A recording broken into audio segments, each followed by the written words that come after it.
Since I began my career in 2010, I have relied on a drug to perform. Now, I'm not the only one using this drug. More than 70% of people working in corporate are also using it. This drug is called caffeine. Whenever I used to get into office, first thing in the morning, I used to get my cup of coffee.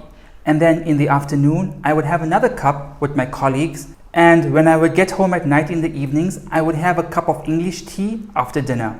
And I always considered myself as a night owl. I did my best work at night. And as a result, I wouldn't sleep much. And in the morning, I would need my cup of coffee to keep going. And this continued for years because I didn't know that this common workplace addiction was secretly killing me. And so I started reading books, medical journals, and talking to experts about performance. And this is what I learned. Caffeine has a half-life of about 6 hours. And this means after drinking a cup of coffee, even 6 hours later, 1/2 of the caffeine is still present in your system. So if you drink a cup of coffee at 4 p.m., half of the caffeine is still present in your system when you're getting ready for bed at 10 p.m.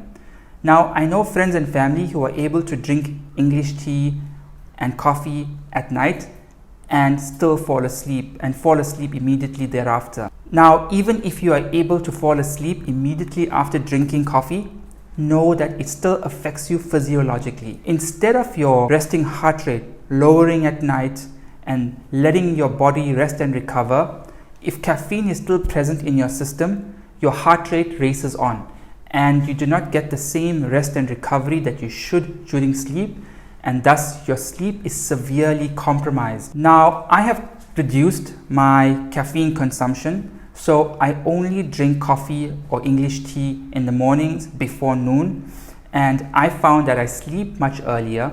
I have much more improved quality of sleep. I have better mental clarity in the morning. I don't have brain fog or the cloudiness that I used to have before, and I have better energy in the morning, and now I do my best work in the mornings. And I also feel better throughout the day, and I have overall improved health and wellness.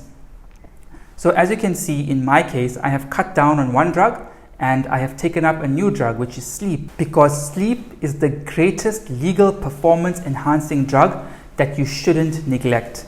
The most successful people in the world prioritize their sleep, and so should you. Now, coming up in my next video, I'm going to share my top 3 gadgets that help me to maximize the quality of my sleep, so stay tuned.